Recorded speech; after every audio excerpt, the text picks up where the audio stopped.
To Indiana Sports Beat Radio, brought to you by the Hard Truth Distilling Company in Brown County, Indiana. So for the thousands in attendance and the millions watching around the world, it's time! 3 on the way. Oh! It went in! It went in! And Indiana wins the ball game! Know your role and shut your mouth, you jabroni! Float game for the win! Ayla's gone. Goodbye. Touchdown, Indy. Woo! IU America. They got a football team now. Pretty simple. I win. Google me. You know that I'm the cream of the crop. Now, from the Hard Truth Studios, here's Jim Coyle. Hey, everybody. How are you? Welcome into this Friday edition of Indiana Sports Beat Radio. Glad to have you as always. Glad to have you along. Looking forward to another fun day. Another great way to end the week. Todd Leary will join us here in this first hour. We'll talk to Zach Osterman and Alec Lasley from the Hoosier.com on 3 as well. Final Four weekend. Who you got? Should be a great time. I am looking forward to this Final Four. It should be fun. I was just reading more about Kevin Willard and his move to Villanova. He's getting torched, as he should be. Scott Van Pelt apparently went full scorched earth on him, but he's a Maryland grad. Jimmy's Famous Seafood, which is a seafood house there, proclaimed it's self-proclaimed home of the world's greatest crab cakes. They put snakehead bites on the menu in honor of Willard, with all the proceeds donated to Maryland's NIL efforts. Just funny. Yesterday's heroes or today's villains, people. You never knows. I left the doors open last night, and man, that cool air got to my voice. Hope everybody's doing well, having fun, ready for the weekend, and ready for the Final Four, because you're not going to be able to do a lot else. It's going to be rainy, wet. It has just been pouring. At least it hasn't been around here. It's going to take a month of Sundays to dry this place out, but glad to have you along. Appreciate everybody joining us no matter where and how. Great friends like Cheryl Sizemore from Brick and Ivy Realty. Make sure if you're in the hunt for a home or selling or buying, it doesn't matter. Reach out to Cheryl at CherylSizemore@gmail.com. She will get it taken care of for you. She goes the extra mile to get it done for you. I know from personal experience. Appreciate everybody joining us as well on the hotline. If you're on the YouTube channel, feel free to comment away. Otherwise, one of our great affiliates like 97.7 ESPN The Ref, always the right call in Evansville, or 1230 AM, 104.7 FM, WJOB, the voice of the region in Hammond, Chicago, and 1380 The Fan. Always keep it locked right there in Fort Wayne. Fort Wayne's only sports station. No reason to go anywhere else. Shenanigans says Flory Badunga linked to a Big Ten program entering the transfer portal on Saturday. Badunga, a former 5-star recruit, has been heavily linked to Indiana, according to our own On 3 Sports. And that would make sense because, although it has not been officially announced yet, Drew Adams, one of Indiana's assistant coaches, has a deep ties. As a matter of fact, I believe he was part of getting Badunga not necessarily over here, but involved in the Indiana high school ball and whatnot. So that makes perfect sense. Looking forward to talking to the King from myjumpshot.com. And it's It's a lot. It's very, very busy. That the other night at the Chipotle Nationals when we were there, Darren DeVries was on his phone probably 80% of the time. I mean, it was I took a couple of pictures and I couldn't get a picture with him off of the phone because every time I'd look up, he was on the phone and just working it. And so, but that's what you have to do at this time of year. You got to get it done. A lot to do. I mentioned Kevin Willard going to Villanova. Something did come up that makes perfect sense. All of this rev share money that's coming out, where these schools are going to get, all of them get $20 million apiece. Most of that's going to go to football. And whether it's Indiana, Georgia, it doesn't matter. Except for a school like Villanova or any Big East school that does not have football. So guess where that money's going to go? That's right. It will go to basketball. And but Fred Willard really he certainly burned his bridges on his way out of town at Maryland. There's no doubt about that. I hope everybody is ready for a fun one. Going to get after it. We'll take a quick break. Back so we can talk to the man, the shot father, Todd Leary from myjumpshot.com, right after these messages. At Ben Davis Chevrolet and Ben Davis Ford in Auburn, we're your one-stop shop for all of your automotive needs. We have the area's best selection of over 300 vehicles, including new cars, trucks, vans, and SUVs. Plus a huge selection of pre-owned vehicles in stock. And if we don't have what you're looking for, we'll find it for you. We also have top-of-the-line service and parts, plus a collision repair center, and we're competitively priced on everything. For sales, service, collision, parts, and more, we do it all. Come see us today or visit us online at BenDavisChevrolet.com and BenDavisFord.com. Whether it's a night out with the family, after work with colleagues, or catching the game with friends, Bubba's 33 is the place for you. Bubba's 33 offers a mouthwatering menu of selections that are all made from scratch every day. The portions are big, but the prices are small. And with over 50 big screen TVs, you'll never miss the big game. Bubba's 33, pizza, burgers, beer. If you're looking for a new home in the Indianapolis area, you need Cheryl Sizemore from Brick and Ivy Realty. Cheryl Sizemore has over 2 decades of experience, and that could be the difference in getting the home you want in today's tough housing market. Reach out to Cheryl at CherylSizemoreSells@gmail.com or 317-701-0838. That's 317-701-0838. Let Cheryl Sizemore sell or find your new home today. Located on 325 acres in beautiful Brown County, Indiana, Hard Truth Distilling Company is the biggest and the best craft distillery around. While Hard Truth is already known for producing internationally awarded whiskeys and spirits like Hard Truth's sour mash bourbons, sweet mash, and hard road ryes, as well as their cinnamon vodka and the always popular toasted coconut rum. Hard Truth Distillery offers so much more. With a full-service restaurant, ATV, and distillery tours, as well as live music, you can spend an entire day at Hard Truth Distillery while making your entire family or group happy. And that's the Hard Truth. Hard Truth products are available across Indiana, as well as many other states. So no matter where you shop, if they don't carry your favorite Hard Truth product, tell them you want the truth, the Hard Truth. Hard Truth Distilling Company encourages you to enjoy all of their products responsibly and to never drink and drive. Welcome back to the Hard Truth Distilling Company studios on this Friday, and that means a visit from our favorite Todd Leary from myjumpshot.com. How you doing, sir? Good morning. I'm doing great. How about yourself? I can't. If I was any better, I'd be Todd Leary. No, you don't. Nobody wants to be that. Trust me. Hey, man. Busy time. We both were at the Chipotle Nationals the other night. You were sitting up there just quiet and keeping to yourself, just taking things in. And I didn't even know you were there. One of the writers from the Hoosier asked me, is that Todd? And I'm like, well, I don't think so. But I'm like, yeah, it is.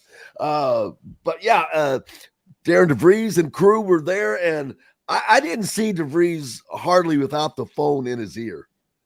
Yeah, the first half he watched pretty intently through the most of the first half, I thought, but the second half I don't think there was a minute that went by he wasn't on the phone, and it was, I mean that's you want to see. I mean, he says he's a hard worker. Everybody says he's a hard worker, so that's what we want. He's out there pounding the pavement right now.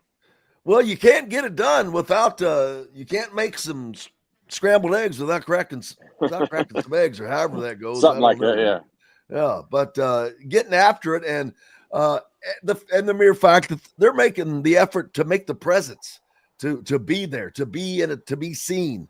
They didn't have to go there, and I think there was a second game, and I think that they may have stayed through that second game just to watch whomever may have been on those teams available, because that's when the dead period began that night. Yeah, I mean, it's look, Indiana already has one incoming freshman. I mean, Trent Sicily I know they were there to watch him and see, how he played and how he interacted. And it's kind of funny because I've been saying for a couple of weeks now, like, Trent Sicily's probably going to be one of the easier guys for Coach DeVries to work into the lineup because he plays so much like his son. And Tucker DeVries is, very, very similar in playing styles to Trent Sicily. And coming off of a guy who I think won Player of the Year twice in their conference, that's a good comparison to have people making for you right now. So, look, right now, I think that you just have to go in, put the work in, and do all the little things. And, Matt Painter's done it for years, and I think that's why he's kind of taken over the state of Indiana from a recruiting standpoint. And, Coach DeVries is here to stick his foot in the water and let everybody know that he's here. And, I think it's one of those things, and not to pick on any former coaching staff, but they just didn't do that before. And now we're celebrating it like it's some, hardworking event when actually it's just the job. And that's the way it should have been happening the last several years anyway. So, but all credit to him. He was there. He was working hard. He had assisted with him. He was paying attention and working the phone at the same time. So yeah, it's good to see that presence. Like you said, that's just something you have to do. Absolutely. And and nobody wants to do it. Trust me. Hell, we don't want to, in the summertime, all of those AAU events, nobody wants to go there. We don't want to go there. But I remember seeing Mike Bray or whomever it was walking around in shorts, just watching games and all this, because that's what you had to do. And I think some of that will go away, but it will only go away if there's nobody there that's a big time kid that you're after. If there's a big time kid, you're going to have to still be there for those guys. But other than that, they're not going to have to hit it quite as hard, I don't think. Yeah, I mean, it's a different, recruiting way of life right now. I mean, college basketball is different, and you can do so much stuff out of the portal. This year will be different than any other year that Coach DeVries has at Indiana, because it's his first year and he's got to fill out a whole roster. And, I think next year there'll probably be less spots that they have to fill, but there'll still be a bunch. And that'll continue to happen until they kind of level this thing out and the portal maybe changes a little bit or there's some other rules and stuff. But as it is right now, I mean, this is what you have to do, and he's doing it. And I think the super fortunate part for us in Indiana and even Coach DeVries is the fact that he had to do this last year. And when he went to West Virginia, he's already done this once. He's got a little bit of experience. We all agree experience makes you at least understand what you did right or wrong. And, I think this recruiting process, this year it'll be different than all the other years that he has, but he's got some experience under his belt in doing it, and he'll put together a good roster. Like I don't forget, I'm not a hypocrite when it comes to this. And I remember last year fans being super excited about the talent and roster that Indiana had coming back. And I think we would all come close to somewhat agreeing that it just did not fulfill what we thought it was going to fulfill. And so we just got to trust the process. We hired a coach that I'm proud that we have. I hope a lot of Indiana fans are, and I trust him. And I trust that he will, when he sat there at that press conference and said, I'm going to put a product on the floor that not only, former players and former coaches or former anyone that had anything to do with the university, but all the fans and everyone is proud to say that's the team I support. That makes me feel that's exactly what we want. That makes me feel comfortable. Absolutely. I think that he understands also there are expectations. You have to come into it with your ego checked at the door. You have to understand, hey, you got a job to do. And not only do you have a job to do, there are expectations. Yeah, maybe some of them are going to be unrealistic by the fans. I get that. But that's part of it too. That's no matter where you are, you're going to have unrealistic expectations. Sure. But they're elevated at Indiana, but with good reason. There's no reason for this program to not make the NCAA tournament every year. That shouldn't be a question.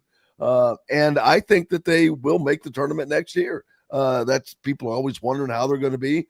I think that should be an easy bar or hurdle for them to cross. And that's easy for me to say. I'm not the one putting the team together and putting all that in place. I get it. But I do expect that to happen. Given the resources, I mean, I would maybe give them a little more slack and maybe not agree with you quite as heavily if it weren't for the fact that, Indiana is a top 1, 2, 3, maybe 4 program from when it comes to resources. And so, hey, I like that idea. That's a great plan. Absolutely. We would have some shooters. I can promise you that. Cisco Sunrise says, let's just ask Indiana to hire Todd Leary as a scout and get it. And yes, because yesterday John Laskowski was on with me and he talked in depth at Indiana hiring a GM. No names or whom that might be, but that was something that was probably coming, and it makes sense. You've got a new coach. You've got this portal now that you have to navigate. That's a job in and of itself. I mean, that's a job that's probably as high as being an assistant coach. Well, one thing, and I'm not sure what the responsibilities of that job would be, but my assumption would be, like, let's just look at maybe a GM at the pro level. That guy all year long can be putting together kind of a fantasy roster or a wish list roster. And it's not illegal. Kind of like a LeBron James putting his own teams together. A little bit, but you can sit there and watch a lot of other games like that GM person. Maybe that's not the right position that I'm talking about, but I hope there is a position within, the scouts or within the program that is kind of assembling a wish list of guys you want to go after once the season's over that fit your style.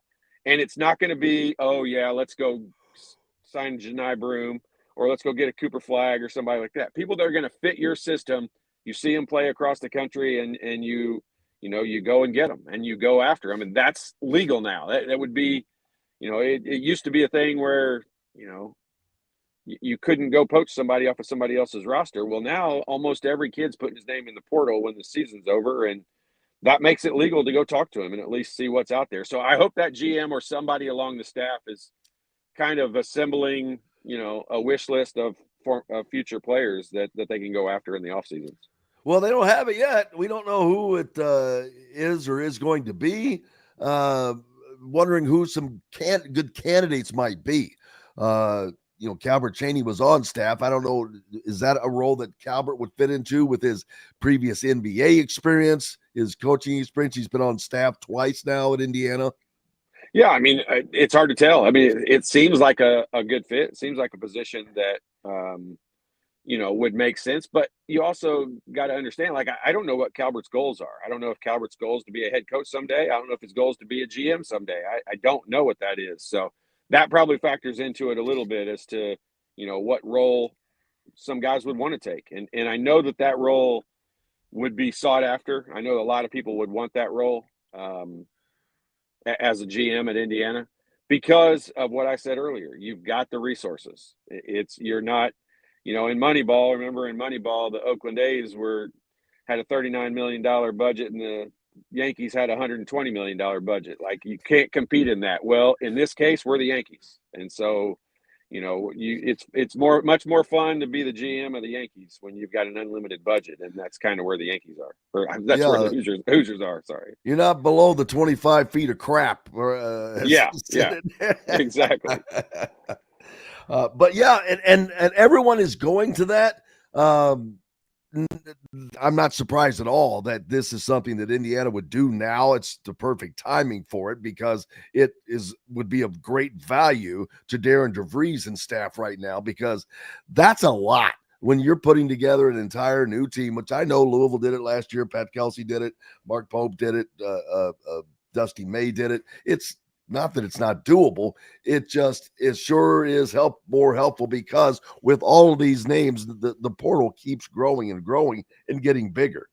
Yeah, no doubt. And how many times can you get lucky? And Indiana was so, I'll say lucky, because it's extraordinary of what Coach Signetti did last year.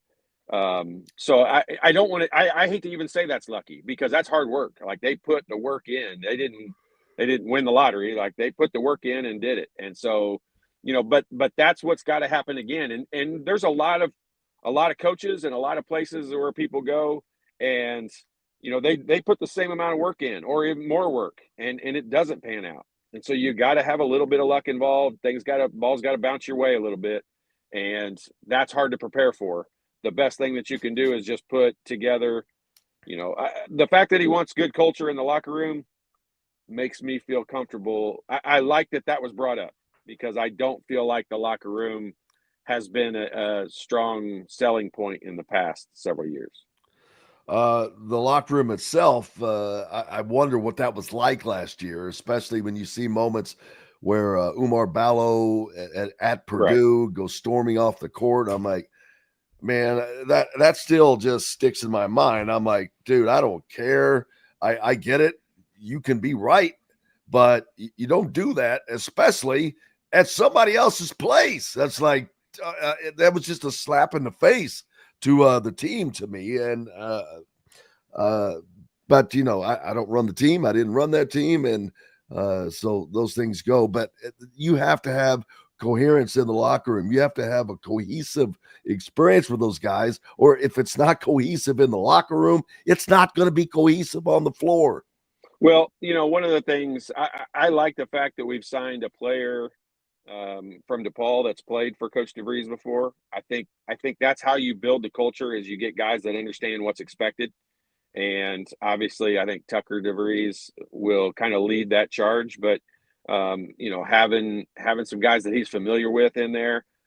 Look, when it comes down to when these guys finally all get together, when high school season's over and these guys show up in the summertime and it's the time to start working out, Tucker DeVries will probably be the guy leading the charge, but he's going to love having Trent Sicily as a teammate. I mean, Trent's going to come in and do whatever the coaching staff or the older players tell him to do. And that he's so coachable.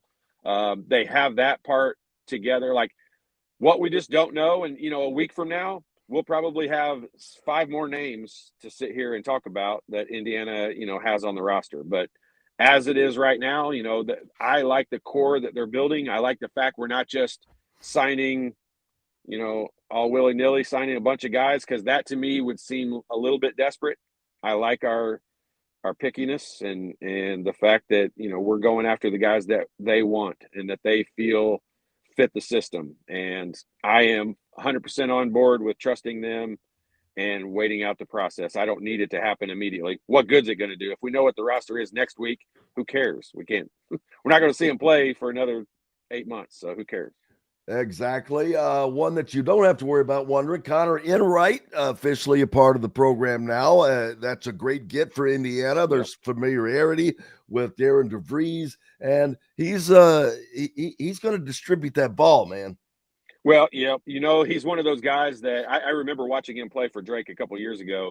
And he's one of those guys you want on your team, you don't want to play against. And he's just, I think Iowa's had a bunch of those guys and Wisconsin's had a bunch of those guys where they just get under your skin and they're annoying. And that's I say that in in a loving way. That's kind of what Connor, I think, is about. And, we love, as Indiana fans, we love having those guys on our team. We hate playing against those guys. Purdue seems to always have one or two of them, and Wisconsin always does. So that's a good get. Like I said, I love the fact that we have somebody that understands the culture, knows the expectations, knows what they're going to need to do. And I think between, he and Tucker, they will be able to kind of mold the locker room the way that it needs to be molded.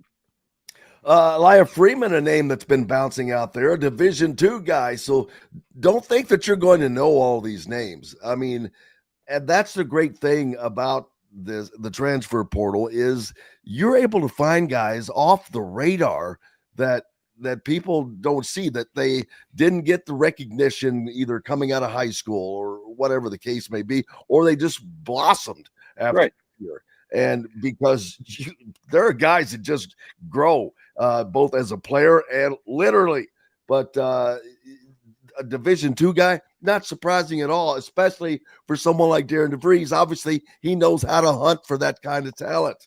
Right. Well, like I'll use my kids as an example. I've got 3 boys, and they're range in age. They got about a 5-year age difference between the oldest and the youngest. And Does I that can mean tell you, from totally stupid up to getting out of it. we are hovering at totally stupid, but yeah. But I mean, all 3 of my kids at the age of like 15 were not the same maturity level, as physically or mentally. And when they got to 20, they're not the same maturity level physically or mentally. Kids mature at a different rate. And these kids all grew up in the same household, and they all matured at different levels. And so, that's what happens with a lot of guys, youth basketball players in that same context. Like, some people don't basketball mature until they're in their late teens and 20s. And, when that's the case, coaches are lucky enough to be able to pluck those guys out. And the difference between Division I and II a lot of times is way, way smaller than what a lot of people might think. And when I meet people in today's world and they say, I played at blank and it's a Division II school or whatever, I have just as much respect for that as I do guys that played at Grace College up in Northern Indiana. Unbelievable work ethic and atmosphere and talent. And go watch those games. Go watch Huntington College play up there. Like, there's talent. It's not just because you're not in Division I. You're not very good. That is not the case. And some of these guys are just developing a little bit later. And it's kind of a fun thing, I think, in recruiting for the coaches to be able to go, pluck guys out that have a little bit more experience and have played a year or two at a JUCO or in college at a Division II level. So, I mean, that side of it, I think, is a benefit for the coaches. Heath is, I'm assuming he's commenting on, says if it's unlimited, I'm assuming he's talking about the resources and NIL, whatnot. Right. Why did Conwell go to Louisville? Well, my answer would be maybe it's the fit. Maybe it's because he liked the coaches. Maybe it's because they have a program that is already there and ready to roll. He knows what he's getting into. Maybe that's what he's looking for. Not everybody's going to go to your school. Not everybody's going to pick the place that you want them to pick. So it just doesn't work that way.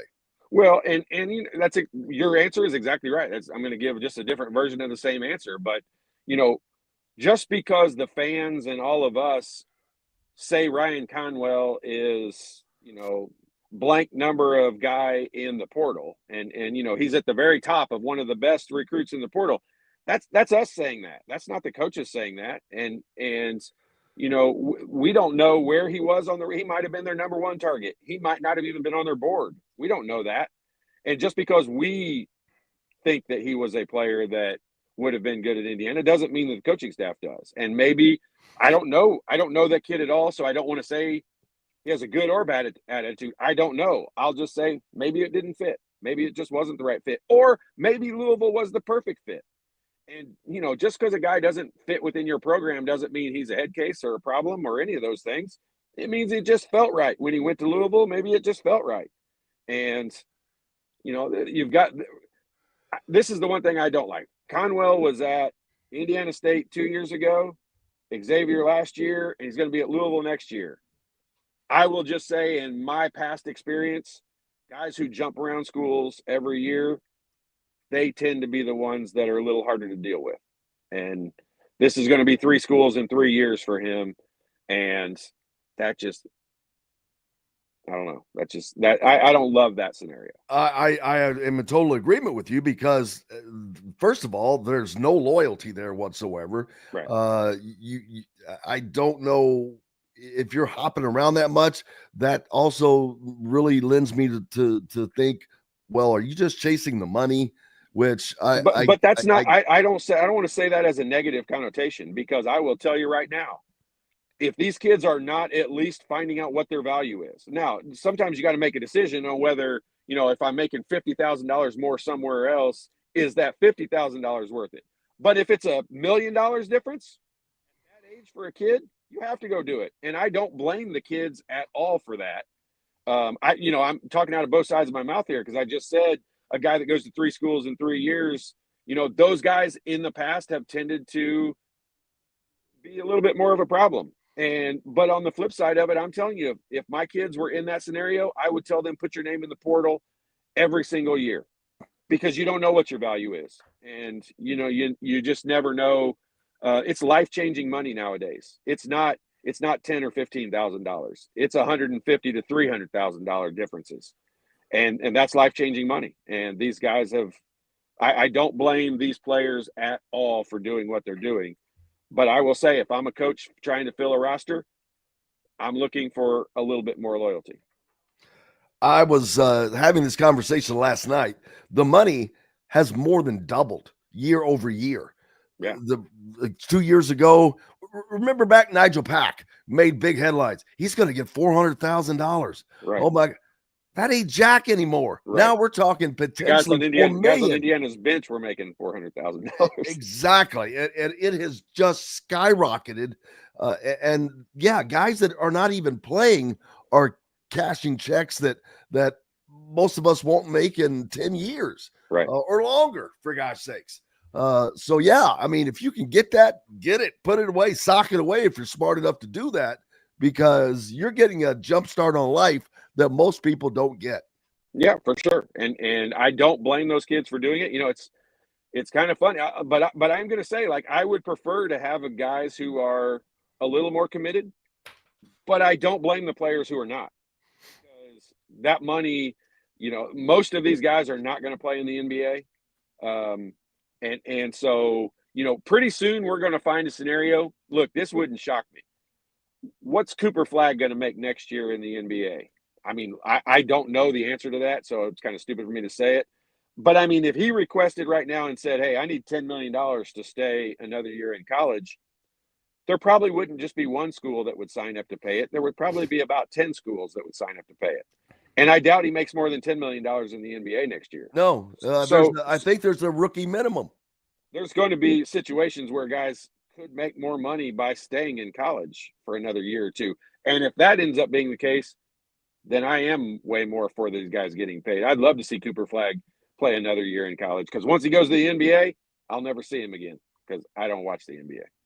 And I'm not going to say he'll just be another player, but he'll be another player amongst other players that are as good as he is.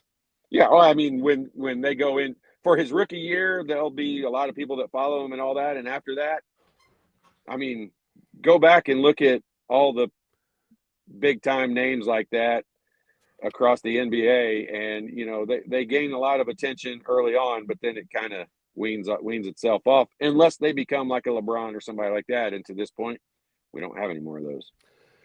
The great Todd Leary from MyJumpShot.com with us right now from the Hard Truth Distilling Company studios. More coming up on the backside. We're back in 2 minutes.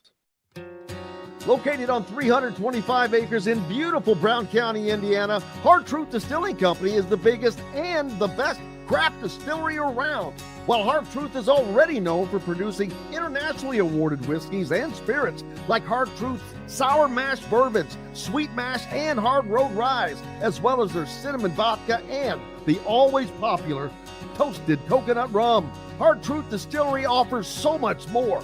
With a full-service restaurant, ATV, and distillery tours, as well as live music, You can spend an entire day at Hard Truth Distillery while making your entire family or group happy. And that's the hard truth.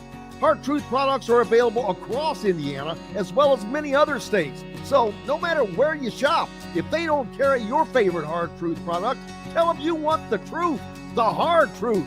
Hard Truth Distilling Company encourages you to enjoy all of their products responsibly and to never drink and drive.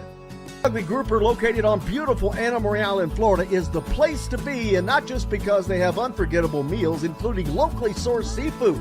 The Ugly Grouper has your favorite craft beers and cocktails, along with live music every day. The Ugly Grouper is family-friendly, able to host private parties, and has the biggest grouper you've ever seen. The Ugly Grouper is the place to be on Anna Marie Island, Florida. Tell them Indiana Sports Beat sent you. Go to theuglygrouper.com for more information. When it comes to apparel and promotions, Freethink has you covered, literally, whether it's 24 or 200 shirts for sports leagues, businesses, or groups. Freethink Apparel and Promotions can also create your very own merchandising store. Freethink Apparel and Promotions did it for Indiana Sports Beat Radio, and they can do it for you. Whether it's screen printing, embroidery, digital printing, promotional products, vehicle wraps, or anything else under the promotional line. See what Freethink Apparel and Promotions can do for you at freethinkapparel.com. At Ben Davis Chevrolet and Ben Davis Ford in Auburn, we're your one-stop shop for all of your automotive needs. We have the area's best selection of over 300 vehicles, including new cars, trucks, vans, and SUVs. Plus a huge selection of pre-owned vehicles in stock. And if we don't have what you're looking for, we'll find it for you. We also have top-of-the-line service and parts, plus a collision repair center, and we're competitively priced on everything. For sales, service, collision, parts, and more, we do it all. Come see us today or visit us online at bendavischevrolet.com and bendavisford.com. Welcome back to the Hard Truth Distilling Company's studios on this Friday, a fantastic Friday. Not weather-wise, it's been terrible. No golfing for Don Fisher, no golfing for Todd Leary, no golfing for anybody on the planet. It's just soaking out there, man. It's just a wet one, and it's not going to change for a few days. Between the tornadoes and the rain, it's been quite the week. But yeah, it's hopefully this will just make everything greener and better when the sun gets to come out. It is that, man. You get to see all the buds on the trees coming out. You can tell it's spring, which is a good thing. So yep, no doubt that. Oh man, what was I had something that I was thinking about right before we went to break, and games this weekend, Final Four games, maybe. Well, no, but that's a great one to bring up. I think this could be the best Final Four ever, which that's a lot of pressure to put on something that hasn't happened. But this entire tournament, it's been chalky, but that's okay. The games, not all of them, but there have been a lot of great games, and I think that that's going to be the case this weekend because these teams are all different styles, but they all have their advantages. Yeah, I mean, just because I want to see the game, I really hope Duke and Florida end up winning because that would be a fantastic national championship game from a up and down the court standpoint. It would be a much more tactical, kind of old school game if Houston and Auburn are able to get into the finals. But man, you're right. When you write it down and you look at probably the four teams that have stood out all year long. I mean, we criticize the committee, or I criticize the committee, I think, on people that they maybe have left out or seedings especially. But I think they got it right here. And I think these four teams were the number one seeds and were the four best teams throughout the season. And I think for all intents and purposes, we love the upsets. We love those buzzer beaters and all that stuff. But for all intents and purposes, from a basketball perspective, the best four teams are in the Final Four. Yeah, and ironically, you just mentioned Duke and Florida, two teams that won back-to-back championships, two of the very, very few that were able to get that accomplished. If Florida wins a national championship, where does that put them in the pantheon of college basketball?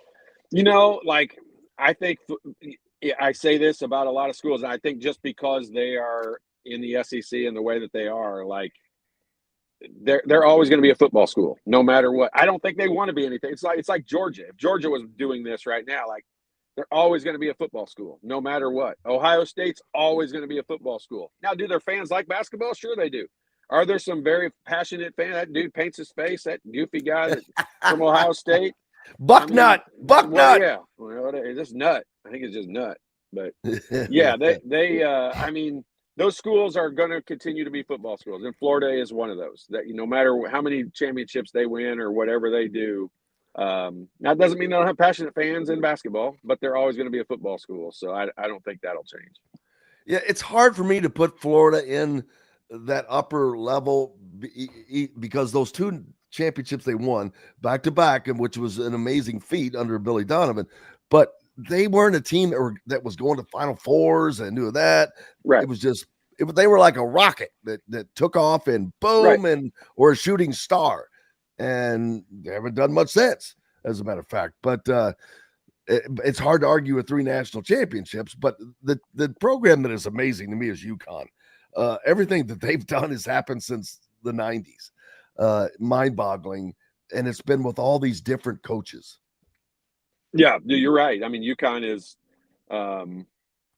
just a little different, and they were fortunate enough to win a couple in a row. And you know, I think this season brought back down to reality a little bit, and it's not as easy as they made it look for 2 years, which they even when you have the greatest coach in college basketball. Yeah, history of the game.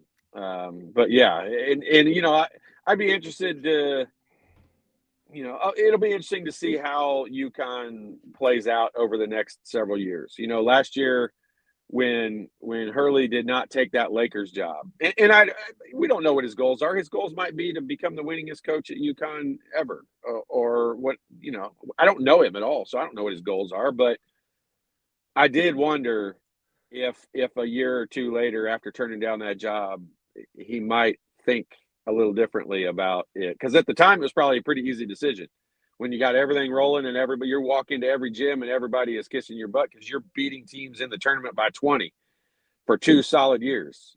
But you know, this year's a little different, and you know, they're back to reality a little bit. But I don't think someone like Hurley's demeanor would play well in the NBA. You're definitely not going to be telling people I'm the greatest coach in the history of the game or whatever. At that level, you're not. The player relationship way different. They're more. I don't want to say they're in charge, but it's a different dynamic. No, for sure, no doubt about it. And then, like I said, I don't judge them for turning down that job. If I was coaching, I would much rather be a college coach than an NBA coach. But yeah, my point in all of that was it's not always going to be as easy as it seemed for them the last couple of years. And I know they would say, hey, it wasn't easy. They did put a lot of hard work into it, and things worked out great. But we're in a different era, and now the playing field is leveled a little bit.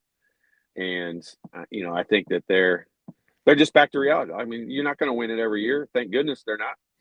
And I'm glad these 4 teams that are in it.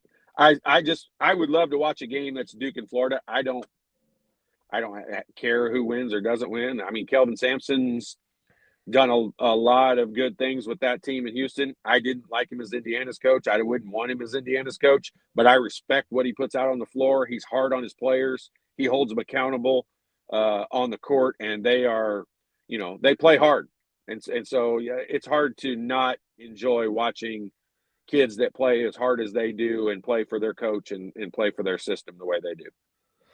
Yes. Indiana now looking to fill a roster, a bigger roster now with the expanded 15-man teams that are going to be allowed next season.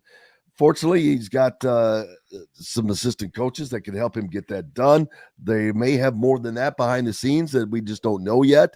Sure. Drew Adams, though, is one that has great Indiana ties, went to Bloomington South High School, but though they have deep ties in recruiting, period, through him, his contacts, his family, and that's a great piece to have on the staff. It is. I mean, and you know, they have strong ties to the elite program, who you know, Sicily and Mullins and all those guys went through last year, and so yeah, that's a good hire. That's a good person to have on your staff. they understand the framework of how AAU works and all of that stuff, and they get good players in that program. But I don't think filling out the roster is going to be as difficult as what people may think. It's probably a fun process because remember this. We're not battling against most other teams that a kid would be considering because we can pay more money than they can. And it's weird to say that out loud because Indiana's never dealt with paying players before, but that's the reality of where it is today. And Indiana has a bigger bag of money than most teams. So if there's somebody that they really, really want, they will probably get them. Man, doesn't that just suck to say out loud? I was thinking about it the other day, and I was thinking, you know how much money Damon Bailey would have made in NIL money? They could not have afforded to keep Ural's team. I don't think they could have afforded Ural's team. Every player on there, Coach Knight would have controlled all of that, and none of it wouldn't have worked out the way you think it would have in that scenario. But eliminate him from the scenario and just say, in today's world, yeah, a guy like Damon Bailey would make more money than any of us could even dream of. Not just Damon Bailey. I mean, yourself, all these Calvert Cheney, all those guys on that team. You're forgetting what Damon was like. No, I know. I'm not discounting Damon. I'm just saying that team was full of 6 of the top 11 all-time three-point shooters on the same roster, still to this day. So, man, I don't think they could have afforded that team. I agree. They would have figured. Coach Knight could have figured out a way. He could pick up the phone and get as much money as he needed to get. What would Coach Knight have been like in this, like today, with NIL? I just can't see him coaching in this environment. Yeah, no, I can't either. I honestly, like, there's so many factors in it that I can just say wouldn't have happened. So I don't think it's possible. Would he have just retired if this change happened? Well, I mean, look at like a Jay Wright and Tony Bennett in those situations. Like, you know what? They just don't want to deal with it. They just don't want to. That's my assumption. I don't know them. I shouldn't speak for them, but I'm going to guess like Coach Knight would be similar to that scenario. You just wouldn't want.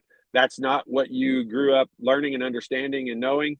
And, some people deal with change better than others. And I just don't think that that's a change that he would have accepted and been okay with.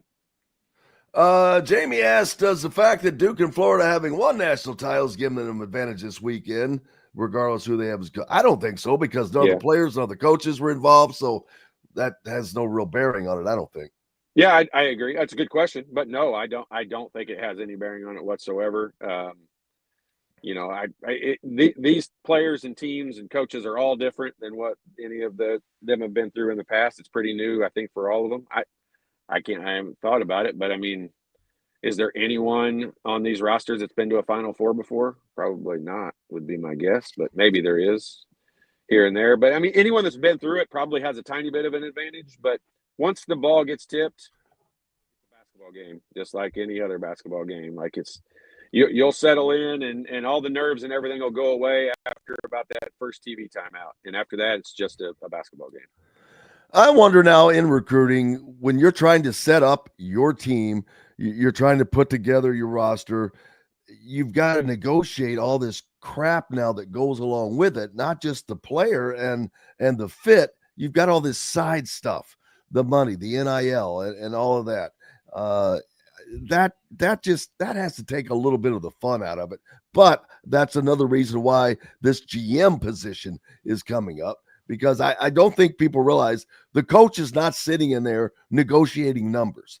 He doesn't know I'm not saying he doesn't know what they have, but he's not doing all of that. They have people that have broken these figures down that know what players' worth is. Now, if he wants a player worse than another one, that probably plays into it.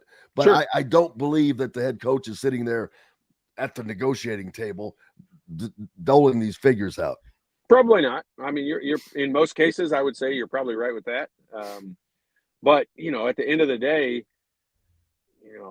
I do think I think the money is going to be one of the major factors. I also think that the fit is another one of the major factors. And so I think that they start with the fit and then they worry about the numbers after that. And as long as you keep it in that order, you're probably in pretty good shape. If you find a player where you got to reverse that order, you got to talk money first, that's probably a player that doesn't fit.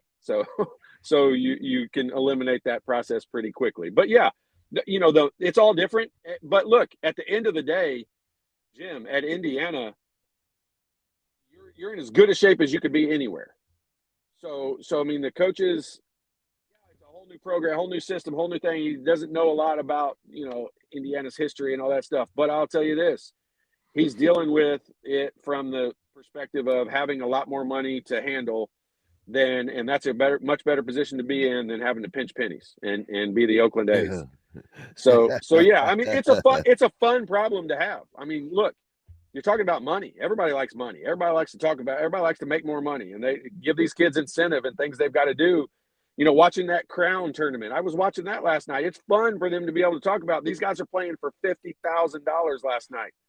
Watching that tournament, the team that won is guaranteed $50,000, and the one that loses gets nothing. Like that made it more fun, to be honest with you. Like I did enjoy watching it.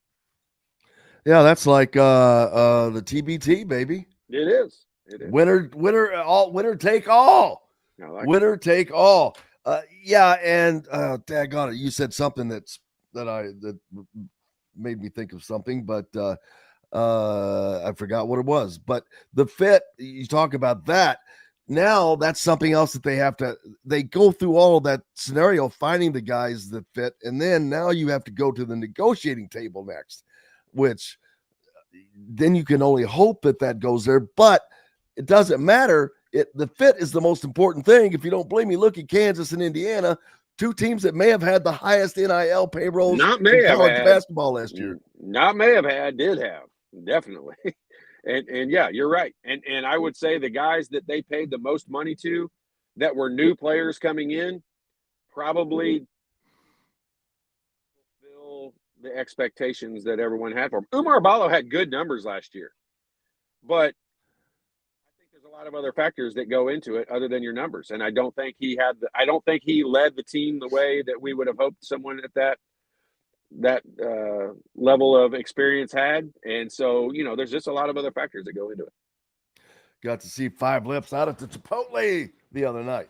Brother, what's up next for you this weekend? Just watching the rainfall? Watching games, man. This is watching games and getting ready for next week, which is the Masters. Hello, friends. Hello, friends. A tradition like no other. Todd Leary from myjumpshot.com. If you have kids, no kids, great gift for presents, Christmas, birthdays, whatever. Improve their basketball fundamentals. I'm on my way to train a kid right now. There you see. Always happening, baby. Yep. That's what indoor gyms are for. That's right. Todd Leary, thank you, sir. Appreciate you. Enjoyed it. Thanks, buddy. You betcha. We've got more coming up from the Hard Truth Distilling Company studios right after these messages. Located on 325 acres in beautiful Brown County, Indiana, Hard Truth Distilling Company is the biggest and the best craft distillery around. While Hard Truth is already known for producing internationally awarded whiskeys and spirits like Hard Truth's sour mash bourbons, sweet mash, and hard road ryes, as well as their cinnamon vodka and the always popular toasted coconut rum. Hard Truth Distillery offers so much more. With a full-service restaurant, ATV, and distillery tours, as well as live music, you can spend an entire day at Hard Truth Distillery while making your entire family or group happy. And that's the Hard Truth. Hard Truth products are available across Indiana, as well as many other states. So no matter where you shop, if they don't carry your favorite Hard Truth product, tell them you want the truth, the Hard Truth. Hard Truth Distilling Company encourages you to enjoy all of their products responsibly and to never drink and drive. If you're looking for a new home in the Indianapolis area, you need Cheryl Sizemore from Brick and Ivy Realty. Cheryl Sizemore has over 2 decades of experience, and that could be the difference in getting the home you want in today's tough housing market. Reach out to Cheryl at CherylSizemoreSells@gmail.com or 317-701-0838. That's 317-701-0838. Let Cheryl Sizemore sell or find your new home today. Whether it's a night out with the family, after work with colleagues, or catching the game with friends, Bubba's 33 is the place for you. Bubba's 33 offers a mouthwatering menu of selections that are all made from scratch every day. The portions are big, but the prices are small. And with over 50 big screen TVs, you'll never miss the big game. Bubba's 33, pizza, burgers, beer. Andy Moore Honda is Bloomington's #1 Honda dealer for a reason. Buy a new Honda and get a 3-month break from car payments. That's right, no payments for 90 days. That includes the all-new, all-electric Honda Prologue. And you get it for just 0.9% financing. Or the 2024 Honda Ridgeline Black Edition or the Honda Accord LX, both for just 1.9% financing. Get more to your door from AndyMooreHonda.com, Bloomington's #1 Honda dealer and your best place for new and used vehicles. Welcome back to the Hard Truth Distilling Company studios on this Friday. Glad to have you along. Looking forward to Zach Osterman joining us here in a little bit from the Indy Star. Someone just mentioned, I don't know if it was Heath maybe, but we're not that far away from the Kentucky Derby, followed by you've got, let's see, the Masters, as Todd just mentioned, then the Kentucky Derby, then the Indianapolis 500, major sporting events coming up over the next 6 weeks or so. So plenty of stuff to get to and take in. We're very fortunate in this region. I talk about it all the time. Man, what? Next weekend? Thunder over Louisville's next weekend? For those of you that are not from the area, 2 weeks prior to the Kentucky Derby, the Kentucky Derby Festival down there, they start everything off with the biggest fireworks in North America, to my knowledge. It's been going on for quite some time. So, but that kicks things off for the Derby and 2 weeks of partying and getting down to it. Get ready for that. And then you have got Indianapolis, baby. Indy, the month of May for the Indy 500. We'll be up here covering all of that stuff as well. So got some fans in here. Cisco thinks that Larson, I can't think of his name, Kyle Larson, is Tony Stewart reincarnated, but only better. Yeah, he's a pretty good driver, man. It'll be fun to watch him drive in the Indy 500 this year and actually get to do the double. He didn't get to do that last year because of, rain down in Charlotte when he went down to the NASCAR race. He never got to drive the car, so he did not get to do that. Okay, Thunder over Louisville, April 18th. There we go. I was going to say, man, that seemed a little sooner. That sounds more like it. Air show and fireworks. Yeah, they have the air show. If you're not from the area, it's fun to come in for, but man, you got to make sure you plan on staying on one side of the river or the other. You don't want to be crossing or get across before it ends. They shut one of the bridges down, and then another one I think shuts down during it or right before it. So Zach Osterman from the Indy Star, the IU beat writer, joins us now. Zach, how are you, sir? How's your week been? Busy, I'm Good. sure. I'm so sorry. I didn't factor for the time change. I don't know why I didn't, but I'm in San Antonio, so I'm an hour behind you, and I thought it was 8. I was operating as though it was my apologies. I didn't realize you were down in San Antone for the Final Four. I mean, I was intending to do this. Like I said, I was downstairs getting some breakfast, some juice, and you texted, and I was like, oh God, I'm an hour. I'm just not used to it. So I apologize for that tremendously. Oh, hey, all my fault. You got a lot going on, man. Just like Darren DeVries and Stu and his crew. Now, Darren DeVries go to the Final Four this year? I know that's something most coaches do, but with all he has going on, is that something he has time to do? Yeah, I don't think I don't think that's really practical for coaches in his position anymore. And what I mean by that is like mid and high major coaches. I'm sure some will be here.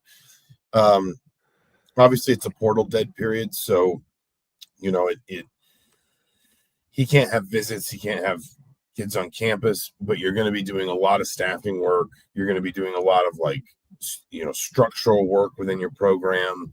He's got to move his family. You know, my understanding is that his family's kind of coming out with him pretty much immediately.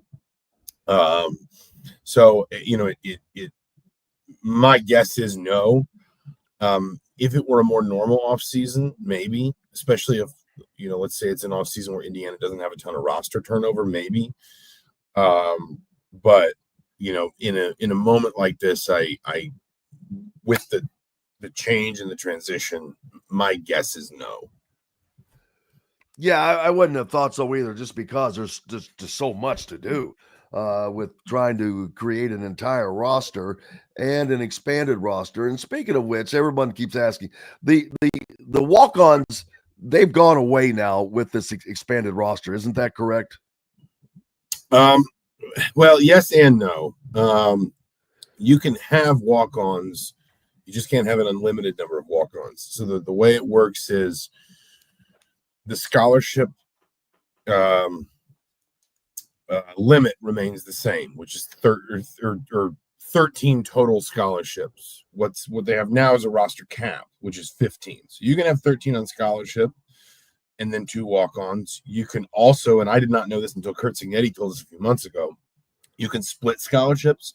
So in theory, you could have 12 on full scholarship and then go find almost like 3, you know, walk-on plus type players. And they can, if you can get them to agree to it, obviously, you can give them each 1/3 of a scholarship if you wanted to. If you wanted to max out your scholarships, you can do that. But if you go over the scholarship limit in any sport, that triggers an automatic $2.5 million out of the $20.5 million into your into scholarships specifically. So the school basically has to decide that it's going to commit 2.5 of the 20.5 to scholarships rather than just hard cash, essentially sharing with athletes. And some schools will do that. Some schools, I think there's a belief that some schools in the SEC are going to want to invest more heavily in baseball. And so, you know, it will be part of the plan, essentially, for them to just distribute revenue, but distribute it to some non-revenue sport athletes just as scholarships rather than as money. And again, you can split those up if you want. So you can give, you know, you can put every baseball player on a 50% scholarship, for example, and instead of paying them any money, instead of saying, you know, we're going to share this revenue with you, they'll just put it, you know, straight into scholarships. But I don't expect Indiana to do that. I think Indiana is just going to share the whole 20.5 just as, you know, just basically as, I mean, essentially as payments, as, you know, as, I mean, if you want to think about it a certain way, as salary. So I think, you know, my suspicion is Indiana will not go over the scholarship limits and add scholarships in any sport, at least initially. And I kind of took this in a in a direction you didn't even ask. Forgive me, but no, I'm learning about, because I keep getting, I'm not fully immersed on it, and I was thinking. I mean, I believe me, I'm not either. I mean, there are a lot of layers to it. Like I said, I didn't know until Kurt Signetti mentioned it that that you can split scholarships now. You can give partial scholarships, and B, that if you go over the cap at all, you're obliged to pay the full $2.5 million in scholarships. Like if you go over any of your scholarship caps or your scholarship limits as they stand right now, you're obliged to. You can't like go over by one scholarship. If you go over it all, you have to commit that full 2.5. So basically you have to have a strategy for it. You can't just find a couple football players you want to get on scholarship at the back end and you know, throw them $80,000 and count that against your rev share cap. At least that was my understanding from talking to him. So walk-ons aren't, the short answer is walk-ons aren't gone, but you can't have nearly as many as you used to. Like with a football program, the scholarship limit is still 85. The roster cap now is 105. You know, you used to have I mean, even a program that, I mean, you know, some famous ones like Kansas State and Nebraska that have enormous walk-on, you know, programs. Even in a more normal situation, you still probably have 30 to 40. You know, I mean, you still probably have 85 scholarship players, but then a roster that pushes up toward 120. Those days are over. And I think coaches are frustrated with that. And I understand it to a point.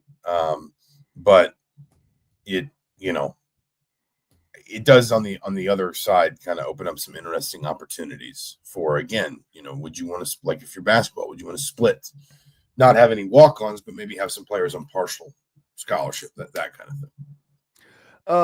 See, Philip says splitting scholarships has been a thing for years. It happens mainly in non sports. Yeah. I guess, they do that in baseball and whatnot. Yeah. But the idea is you can now treat any sport like an equivalency sport. So, like, you know, equivalency sports are baseball. You're given like 11.7 scholarships for a roster of 35, and you can spread that out however you want. Now, if you wanted, you could trigger the 2.5 million, and you could take it up to 20 scholarships and then spread that out however you want. You can take it up to 35. You can, I mean, if Indiana wanted to just try to be a powerhouse in baseball, it could put 35 full scholarships into that sport, and, you know, let its baseball coach, Jeff Mercer, whoever, you know, go recruit nothing but full scholarship athletes, just again and again and again. But then you're committed to that extra that 2.5 million off the cap. What's changed is you didn't used to be able to split scholarships in full scholarship sports, men's basketball, women's basketball. I think volleyball is a full counter sport. Football obviously is. You didn't used to be able to break up scholarships in those sports. Now you can. A kind of a stark realism here. The Tuesday, Penn State Athletics announced it will cut its men's and women's basketball programs after the 25-26 seasons. The programs will be given one more season to change the mind of Vice President of Intercollegiate Athletics, Pat Kraft, a former Indiana football player. That's a little shocking to see a P4 team, a Big Ten team, make that kind of an announcement. I don't know if that's, hey, get your ASS in gear and get things going or what have you, but that's pretty astonishing. Where did you see that? Someone mentioned it here. Oh, it's April Fool's, isn't it? Someone mentioned it here, and I stupidly pulled it up, but news about it keeps coming up. Yeah, I think that's fake. Hopefully that's fake. Fake. Man. Well, I mean, listen, there are going to be schools. There are going to be schools that cut sports, you know, and I think what's probably more, if we want to talk like the cultural big picture, because schools are going to turn back a lot of sports. Not a lot of sports, but they're probably going to have to figure out how to cut their cloth, and you may see, you know, 2 or 3 per school disappear. I think what's probably culturally more across the board sort of going to have to go away here is basically attempting to be better at something you've not been good at historically. Like, I think there's, you know, I mean, if, you know, it used to be that you could just kind of commit some resources. You could put a little bit more money into a coaching hire. You know, oh, we're gonna build you a new facility, or we're gonna expand your staff, or whatever, and you could try to be good at a sport that maybe historically you hadn't been, or that geographically there were some limitations on. I think that the days of, you know, sort of just always trying every one of those sports to just kind of keep raising the level, maybe paring back a little bit. And there may just be some sports that schools just sort of look at and say, listen, culturally or geographically or financially, you know, we haven't been great at this. and we don't really have the resources because, anymore you can say, well, we can make a bold coaching hire, or we can improve the facilities, or, we can improve the infrastructure. But anymore, it's just going to be, do you put money into it? Do you put rev share money into it? And, if you're Indiana, for example, you're going to feed football and basketball, and then I suspect you're going to want to feed women's basketball.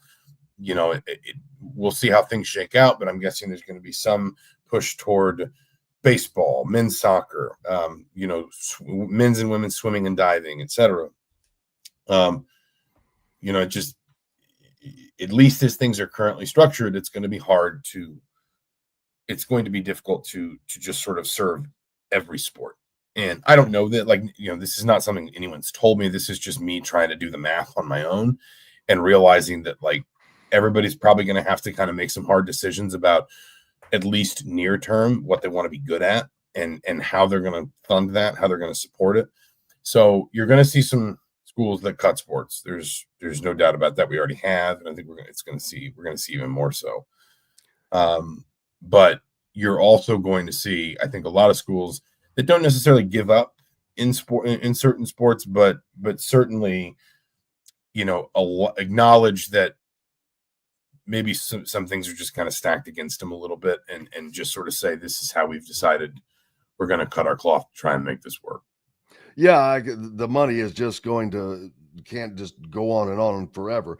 What has been going on with Indiana women's basketball? We've seen an unbelievable exodus from that program that has been kind of like Purdue men's, that we haven't seen that during the portal era up till now, but now it has been a mass exodus. No, I mean, there's been, a pretty significant turnover. And, what's interesting is, Indiana's bringing in, the Gatorade Player of the Year next year, because we haven't announced Miss. I was about to say Miss Basketball. I was like, I don't know who Miss Basketball is next year, because we have not announced it yet, and they don't. For the record, they do not involve me in that. I've had, in the past, people ask me, who are you voting for Mr. or Miss Basketball? I'm not involved in that. But they are still the Gatorade State Player of the Year, and then last year's Miss Basketball, Chloe Spreen from Bedford. Yeah. So you're kind of seeing a bit of roster turnover in sort of both directions a little bit. And listen, I don't think you can see kind of the overall talent drain that Indiana's gone through since the end of the season and not feel a little bit concerned. But it's also not like Indiana's not bringing in, some meaningful pieces that it can build around. It did. This year did feel kind of like the end of a cycle a little bit. And that was a cycle that had been going on for, 7 or 8 years. If you think back kind of the in Terry Morin's tenure, the Tyra Buss, Amanda Cahill team always sort of felt like it stood on its own a little bit. And of course, nothing ever does fully, but it almost felt like of a piece unto itself. And then it was sort of, it was succeeded by that Brenna Wise, Allie Patberg team. But by the time Allie Patberg in particular is off, is done playing, Grace Berger and Mackenzie Holmes are in the program, and then that naturally sort of feeds to Chloe Moore McNeil and to Sydney Parrish. And Yarden Garzone would have been, if she'd stayed, and I don't know if she's, sort of talked about whether or not she's leaving the door open to return to Indiana. That you never want to take those statements as gospel. I didn't see anything in there when she posted her announcement suggesting that, but she would have been kind of the lone, sort of firm holdover. A lot of the other players we're talking about have been role players for a little while for Indiana. And in a couple of cases, probably, Indiana might have hoped could have stepped into a slightly larger role this year and maybe never quite found that.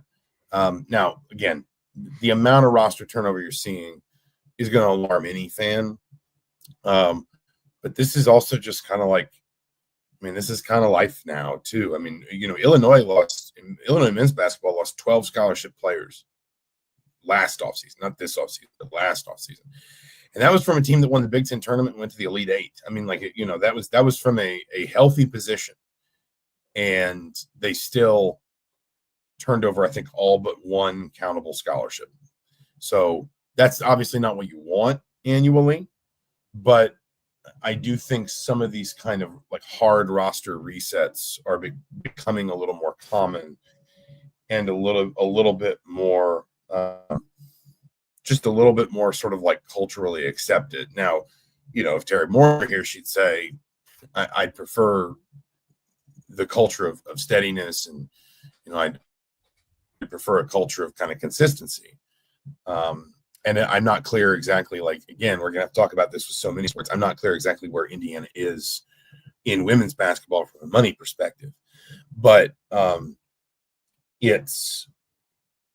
think there is at least an extent to which, like, this is just kind of something everybody's got to be a little bit more comfortable with, be a little bit less alarmed about, because it's going to happen more often than I think a lot of people realize. Yes, as the year, unless something changes as the years go by, we keep the money. I was talking about it earlier.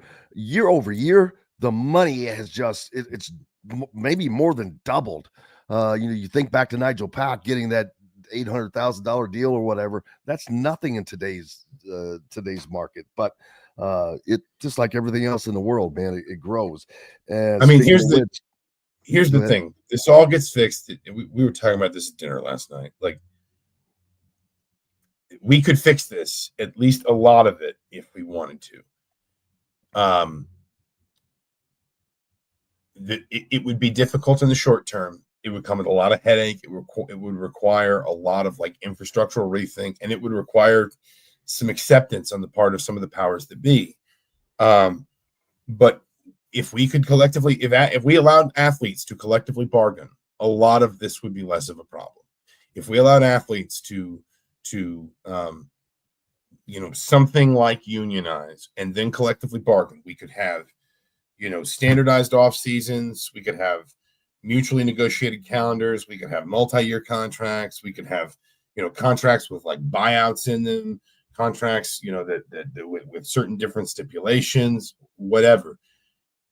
It would take more work at the front end, but it would lead to a lot less headache than we're going to give ourselves in the long term by trying to just, it's like if you got something like broken around your house and you just need to fix it. If you know what I'm saying, like, you just need to just set a day aside, go buy all the stuff you need to fix it, get a friend to come over and just fix the whole thing, but you just keep trying to do it like incrementally, little piece by piece. But the problem is that the problem never really goes away. The problem really never really gets fixed. And then eventually at the back end, you just have to wind up doing a big fix anyway. If we would just do the big fix now, it would be difficult. It would come with a lot of growing pains, but it would also fix a lot more kind of at the back end and make life a lot easier 5, 7, 10 years from now. But do you think that we will get to that point? I know, because all politics is short term. So, Final Four down in San Antonio. Are you just covering general coverage for the Star for that? Yeah, I'm here. I'm actually here helping USA Today. So just kind of picking up whatever bits and pieces somebody else doesn't want to do, and it's an exciting Final Four. It's funny, like, I get why we don't want the sports, and maybe college sports just in general, to become so homogenized, and I think that's fair. But number one year does not make a trend, and number two, like, I saw a tweet the other day that said, college basketball is the only sport where people would complain about the 4 best teams making it to the semifinal. This is, for my money, a really, really compelling pair of games. Yes. And that's not just because they're all 1 seeds, but because they're all playing really well. There are times where you get a 1 seed in the tournament, but by the point the tournament starts, you think, they're not playing their best basketball. They're tired. Somebody's banged up. No, these are the 4 best teams in the country. They have been all year. They are, they have all been kind of tested in the fire of the NCAA tournament, so to speak. They've all gotten pushed. they've all had to beat good teams to get here. A couple of them, I know Houston basically has taken the toughest possible seed path, the 16, the 8, the 4, and the 2. I'm looking forward to it. I think it has the capacity to be a really memorable Final Four. Well, brother, I hope you enjoy it. I appreciate you skipping out on breakfast. Go back downstairs and get some more juice and donut or something. I'll do it. Thanks, Jim. Oh, Whataburger. Go have some Whataburger for me while you're in San Antonio. It's on the list. Don't worry. It's on the to-do list for at some point. Today's a big media day, so I'm probably just gonna eat an apple, shower, and head over. But Whataburger's on the list. Jealous already, brother. Thank you so much, Zach. Appreciate you as always. Absolutely. Thanks for having me, Jim. Zach Osterman, the Indy Stars IU beat writer down in San Antonio, covering the Final Four. Up next, Alec Lasley from the Hoosier.com on 3 will join us. We'll get back to some basketball talk. Back with us on the other side right after these messages. Located on 325 acres in beautiful Brown County, Indiana, Hard Truth Distilling Company is the biggest and the best craft distillery around. While Hard Truth is already known for producing internationally awarded whiskeys and spirits like Hard Truth's sour mash bourbons, sweet mash, and hard road ryes, as well as their cinnamon vodka and the always popular toasted coconut rum. Hard Truth Distillery offers so much more. With a full-service restaurant, ATV, and distillery tours, as well as live music, you can spend an entire day at Hard Truth Distillery while making your entire family or group happy. And that's the Hard Truth. Hard Truth products are available across Indiana, as well as many other states. So no matter where you shop, if they don't carry your favorite Hard Truth product, tell them you want the truth, the Hard Truth. Hard Truth Distilling Company encourages you to enjoy all of their products responsibly and to never drink and drive.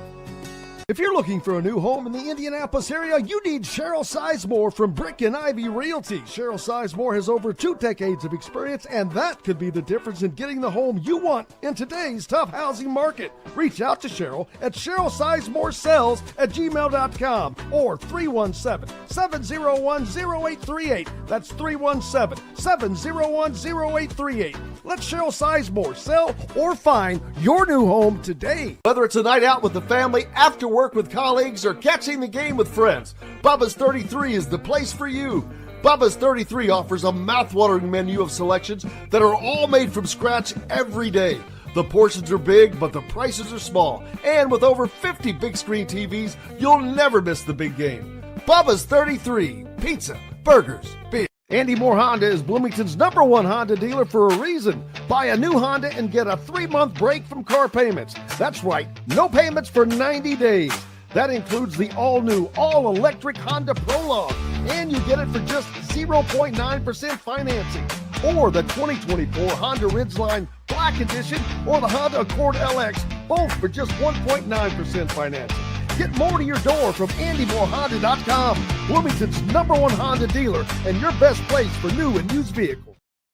Welcome back to the Hard Truth Distilling Company studios on this fantastic Friday. Alec, I believe you are muted there.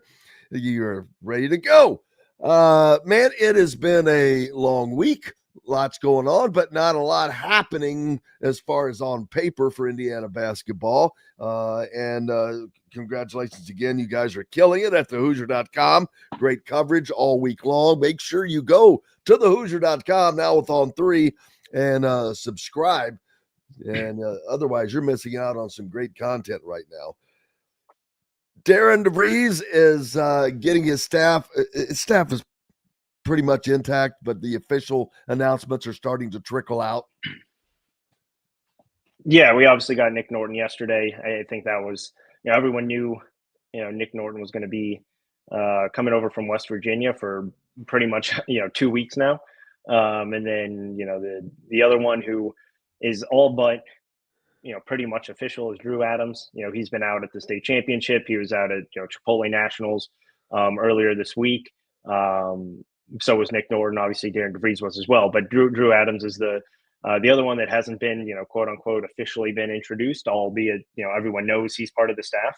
And then, probably a couple more to obviously trickle out here over the next few days. But I would expect, some sort of formal announcement, probably definitely by Tuesday, by the end of the NCAA tournament here, if not maybe today or Monday. And while fans are looking forward to that, the thing that they want to hear and are excited to hear are player names, which will be a little slower in coming about because, first of all, you've got a lot that you have to add, and then getting them to go through all of the processes because they're not just visiting one school usually. They're potentially going to other places as well. So they have to get all those in. Connor Enright is one that is on the dotted line now, and that is one roster spot down. Tucker DeVries, another one in addition to Trent Sisley. So you've got 3 of the 13, 10 more to go. Well, I guess 15 if you want to have 15, but we'll stick with the 13 number right now. Yeah, absolutely. And I think, all the attention is, I shouldn't say turns to, because it's been with him for probably the last 48 hours, is Josh Dix, the Iowa transfer guard. There's been a lot of, I don't want to say miscommunication or different takes about this recruitment over the last 72 hours, but definitely the last 48, where, some people think it's Indiana, some people think it's Illinois. There was some chatter last night when talking to a few people that Iowa was potentially back in the race for it.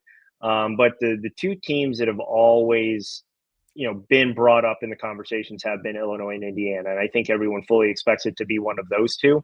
There has been way more Indiana talk, I would say, over the last day or so than there was even right after his visit to Indiana, which wrapped up on Tuesday, right? So I think, Indiana seems to be the consensus one team that everyone knows is in that final two, probably. Creighton and Kansas were the two other teams that he visited. Creighton's probably the one wild card. There's been a lot of rumors that potentially he does not want to play with Owen Freeman again, his teammate from Iowa that transferred to Creighton earlier this offseason. Who knows how realistic? I've heard both sides of that. That is true, that isn't true. But being close to home, being around family, he's talking to a few people last night. Very quiet, very reserved guy. There's not a lot of people outside of his family that are truly in his circle. So it's not totally surprising based off of that we haven't seen anything slip.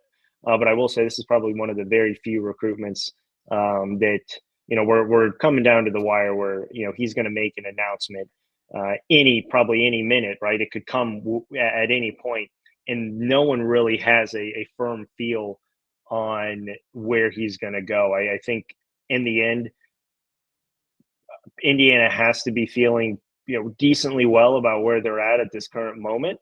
We'll see if that does come to fruition, but the Indiana talk has definitely picked up again over the last 72, 48, now 24 hours. So we'll see if it comes true. Illinois has not as many spots to fill as Indiana does, so Indiana can kind of play this one out. Illinois is a team that they get Ty Rodgers back, who redshirted this year, who's kind of projected to play that one kind of two combo role. Kylan Boswell announced that he was coming back as well. Another very ball dominant guard. Obviously you have Josh Dix, who can play off the ball, but they're starting to be a couple more pieces that they want to add that they can't keep waiting on Josh Dix for. Indiana can keep adding pieces and they can still wait for Josh Dix, right? I mean, they have a point guard in Connor Enright. They have now a wing in Tucker DeVries. Obviously you have Trent Sisley. So you have 3 spots, but you still have an entire roster to pull out. So it's not like you need to specifically, wait and take Josh Dix versus someone else. You can take Josh Dix and still get another 6'3", 6'4" shooter, because we already know that Darren DeVries wants multiple players who can play that position. And you're going to see probably, 4 or 5 guards and shooters in the rotation regardless.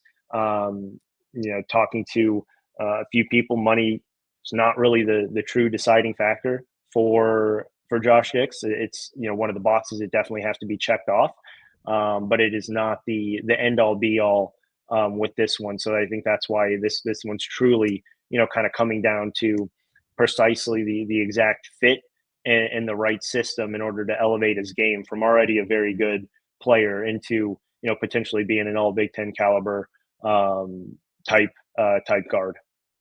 And what would he bring to Darren DeVries' system and the new team that's going to be at Indiana? Yeah, so I mean, he's a lights out shooter, right? A sharpshooter that Indiana really hasn't seen in quite some time. Shot 43% from three last year. Phenomenal in catch and shoot opportunities. So again, if you look at a Darren DeVries offense, it's always 3-4 shooters with a facilitating point guard outside of last year where you had obviously Javon Small, who was a very ball dominant scoring guard. But all of his Drake teams with a healthy Tucker DeVries, and you go back to obviously Connor Enright as well, they know exactly what that system is like, and it is spacing the floor, being able to get downhill with a driving slashing point guard who looks to create for shooters. And you need to obviously be able to space that out, and that's exactly what Josh Dix can do. Not a guy who necessarily is going to break you down off the dribble and get into the paint, but a very good mid-range shooter, about 15, 16 feet, elbows and extended, where he likes to get to off of two dribbles when he's not shooting the three ball. So shooting first, shooting second, and shooting third for Josh Dix, and that's exactly what you need in Darren DeVries' offense. Well, Indiana could use some shooting, so maybe they can get him for some shooting. Just kidding. There are definitely going to be a lot of changes for certain fans, Big Ten basketball fans of teams, Indiana, Iowa, Maryland, completely, or at least for Maryland, Indiana, or Iowa, Indiana, completely different styles than what they saw just a year ago.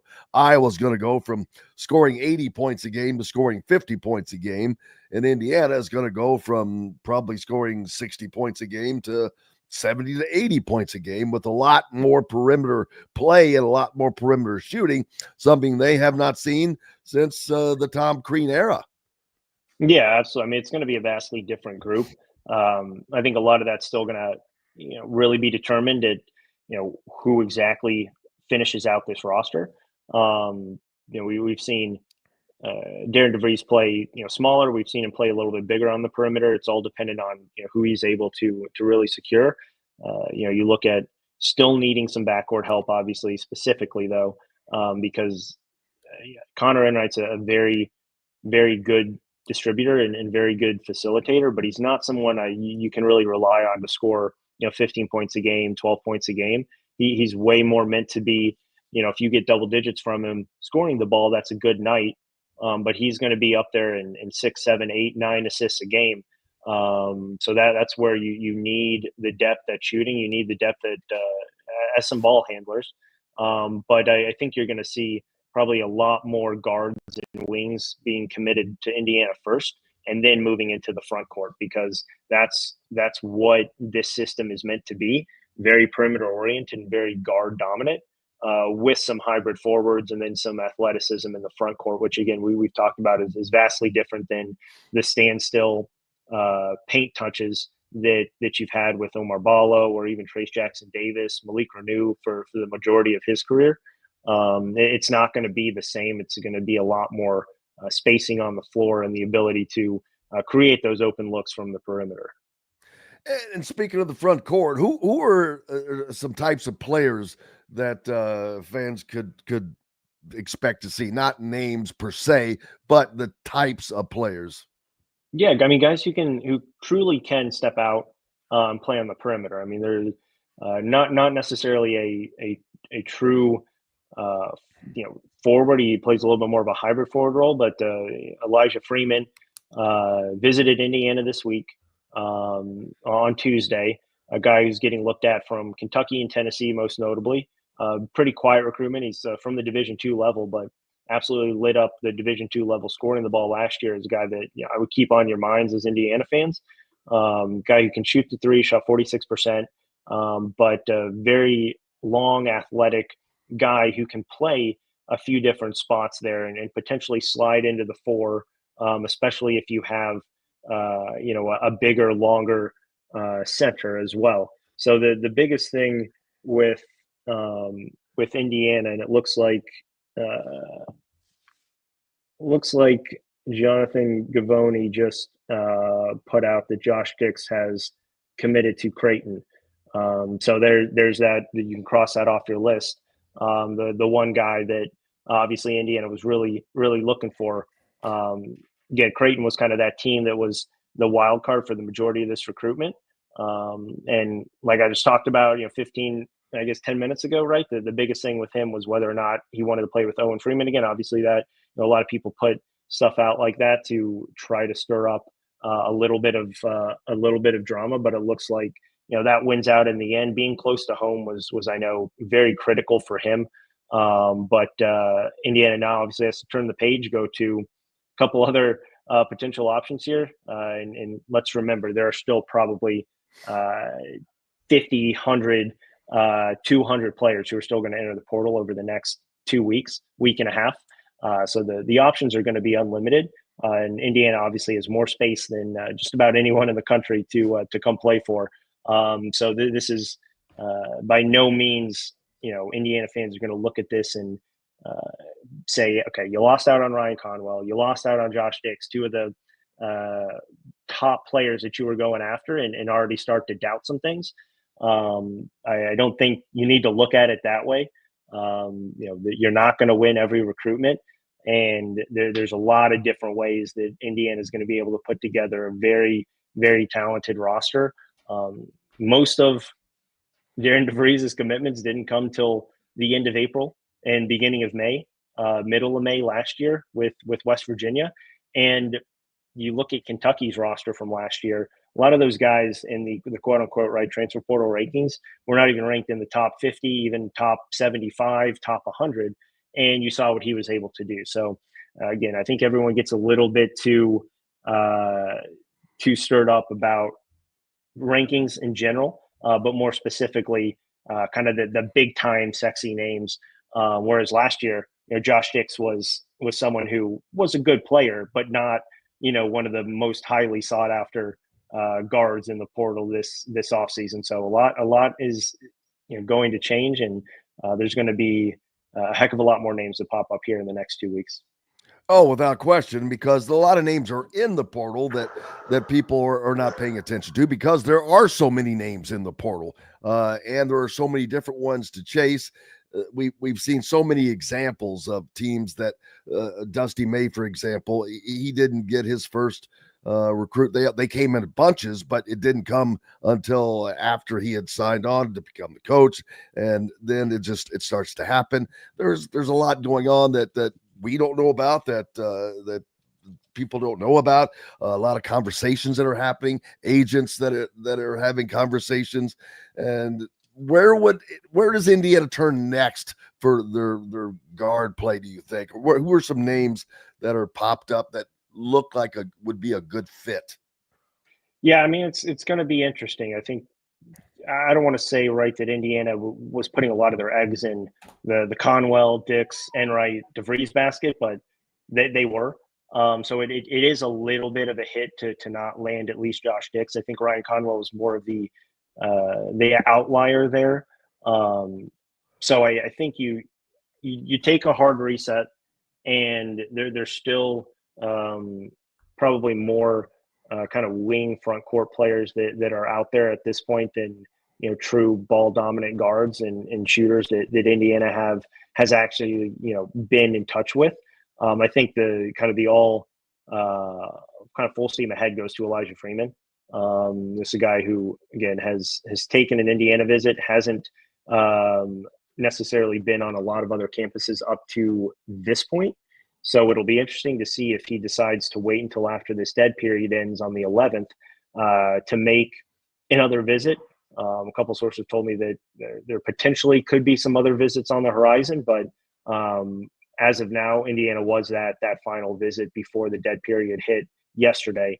And after that, we'll see what happens. So I think you need to try to land a guy like Elijah Freeman, put a little bit of help there. One, on the shooting side, because he is a very good shooter. But two, you're getting athletic, you're getting long, and you're getting a very formidable wing. And then you kind of have some depth there. And now you look into going all out on some big time players that are going to hit, in the next 72 hours. Alec Lasley from the Hoosier.com on 3 with us, talking some Indiana basketball. Appreciate you guys being along. We've got to take a quick break. We'll be back with more on the backside right after these messages. Andy Moore Honda is Bloomington's #1 Honda dealer for a reason. Buy a new Honda and get a 3-month break from car payments. That's right, no payments for 90 days. That includes the all-new, all-electric Honda Prologue, and you get it for just 0.9% financing. Or the 2024 Honda Ridgeline Black Edition or the Honda Accord LX, both for just 1.9% financing.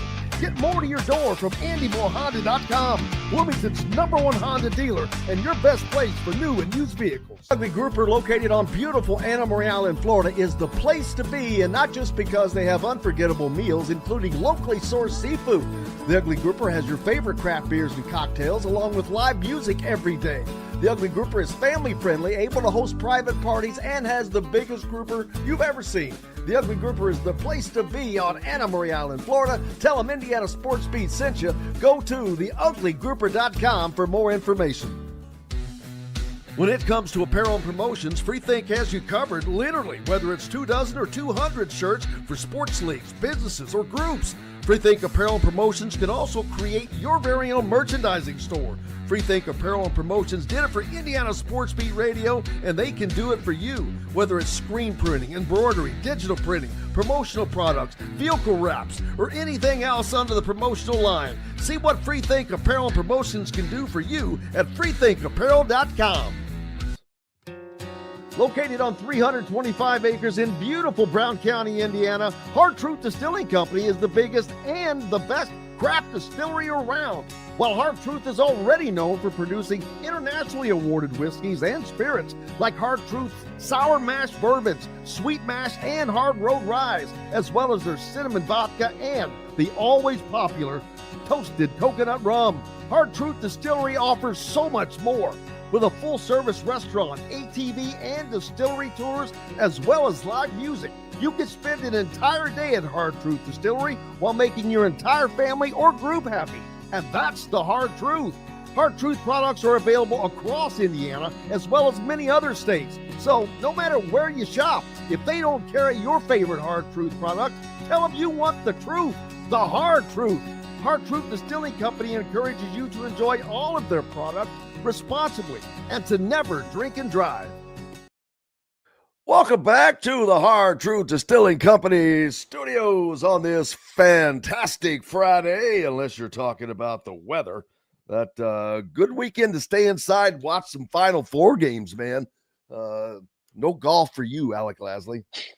No, unfortunately not, but is a fun weekend for basketball nonetheless. It definitely that, and it's boy, we've all been talking about it. This should be spectacular. These games are set up to be really, really good. I'm looking forward to them. I don't think you're going to see any blowouts. These should all be fantastic games, contrasting styles of play between all four of these teams. I don't know that I've ever seen a Final Four that had such contrast amongst the four teams and such elite talent at the same time. Yeah, no, 100%. I mean, I think Zach talked about it too right before this, but you go over the course of the last month and a half, 2 months, and I think this is, probably the four best teams, maybe, 4 out of the top 5 or 6, right, in almost every single category that you could look at. So for everyone that, was upset about, the lack of upsets or the lack of Cinderellas, I think, you're getting the 4 best teams that have played the best for at least the majority of the last month and a half to 2 months of the year. And have played the best in the NCAA tournament, clearly. I mean, Florida's had some moments here, especially against Texas Tech, where they didn't look like probably the favorite that a lot of people had in them. And obviously Auburn has struggled at times as well. Duke's probably the lone team that really hasn't struggled with much of anything over the course of the last month, outside of maybe the couple of second halves against North Carolina where they would blow, a 25-point lead and almost lose a couple of those games. So, I think in the end, I think it's going to be Florida and Houston. I think Florida's going to win it all. I think they just have too much shot making, too much power on the perimeter, too many shot makers and shot creators that you need. Walter Clayton's obviously playing at a phenomenal All-American level, and doing so almost unconsciously, making almost every single shot that he looks at. And then I think on the flip side, Houston is going to provide the length, the athleticism, and the size in the backcourt, and on the perimeter that Duke is yet to see. And I think that's really going to limit a little bit of what they want to do offensively. Houston has, guys 6'3" to 6'6", 1 through 3, but that have massive wingspans and are absolutely athletic. That not only is Duke not seen in the ACC, but they really haven't seen over the last couple of games in the NCAA tournament. So I think it's going to be interesting to see what happens if Duke gets down early, or if Duke is down in the second half. What happens there if Cooper Flagg starts to press a little bit, if some of those shots that typically go in for Constantinople are rim outs? What happens with that front court going up against the physicality, two freshmen with Duke going up against the veteran physical presence of Houston's front court? I think that's going to be a little bit of a question mark. So I think the time to look at is that under 8 timeout, what that looks like. I think this is going to be no more than a 3-possession game for the majority of the game. No team's really going to be able to stretch that. But I think Houston just has too much versatility to be able to switch 1 through 5 that Duke hasn't been able to see and take on the majority of this season. And I think that's going to limit what Duke wants to do offensively, just enough to have Houston pull out the win.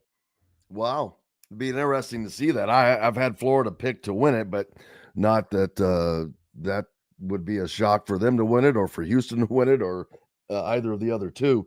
Auburn not getting as much of the 4. I'd say Auburn is not being talked about as much as the other 3. Yeah, I mean, I think a lot of that has to do with, Auburn has probably been the one team over the last month and a half that hasn't been as dominant. I think there was a lot of thought that maybe they peaked a little bit too early. They're Janai Broome, obviously phenomenal, but some of the injury issues with the ankles, with the shoulder, with now the elbow, I think that has a lot of doubt in people's minds, because if he's not on his A game, there's nowhere else that Auburn can go in the front court. And a lot of what they do is playing through Janai Broome. And if they're not able to do that at a high level, they have struggled at times this year. So I think that's the one thought there is, if he's healthy enough, they're probably going to be just as dominant as Florida's been. But I think anything can happen, right? When you're playing a team from your conference in the Final Four, these teams know each other extremely well. Florida and Auburn.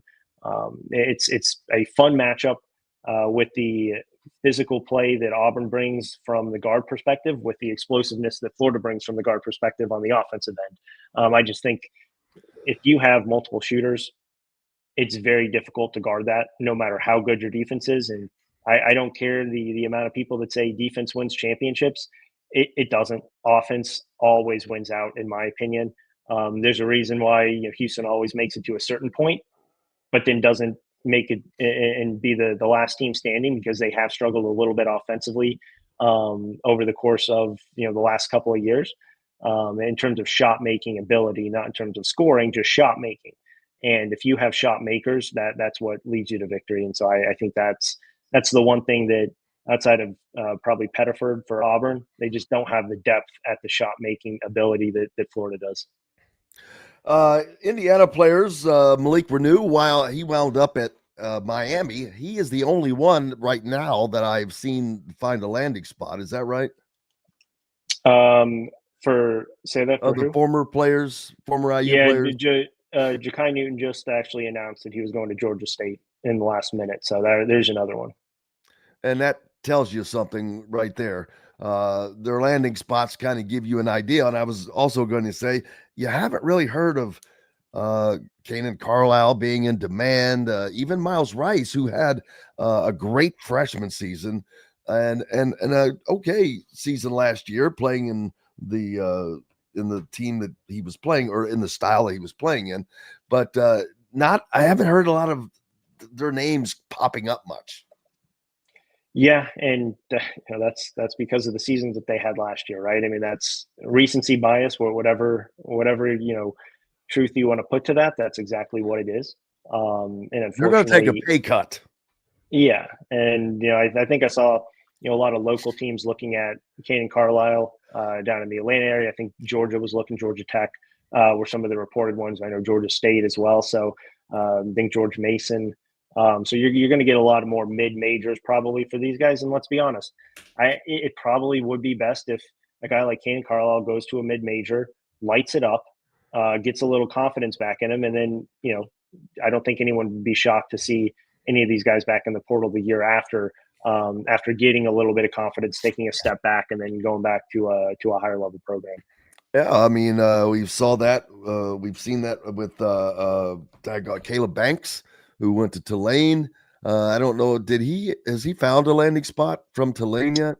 Yeah, he is rejoining his buddy CJ Gunn at DePaul. That's what I did see that. Yes.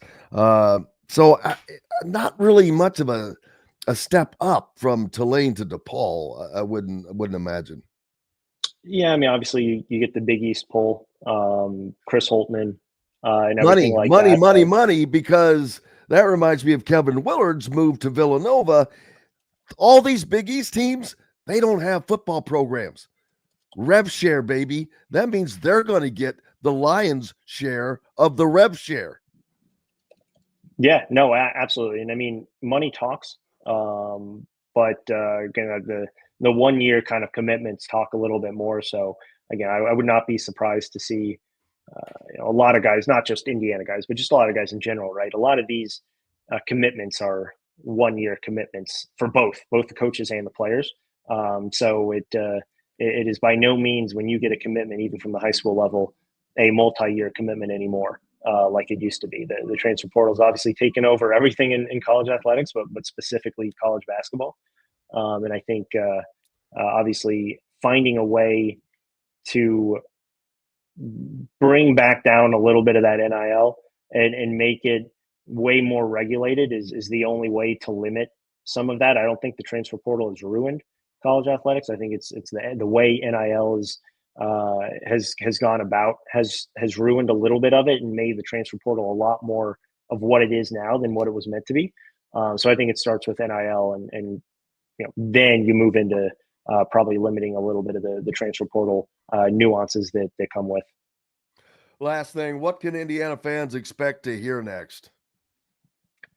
Yeah, obviously with the dead period here, no visits until the 11th, so you're not going to get a ton of movement on that end. There was always the talk about Josh Dix obviously committing at the end of this week, and as I said, right, it was a commitment that was going to be any minute. Outside of that, you probably take a little bit of a hard reset in the recruiting aspect. Think the one name that you focus on, right, is Elijah Freeman, as someone who could potentially commit over the next few days. Just because someone hasn't seen campus, though, doesn't mean that they won't commit. A lot of Zoom calls are going to be taking place. So I think you'll start to see probably some new names pop up because of the amount of Zooms that will take place over the next 8 days. And it'll be a little bit of sifting through which one of these guys are legitimate targets versus which one of these guys are, more or less, let's try to see if they're going to move up the list or not.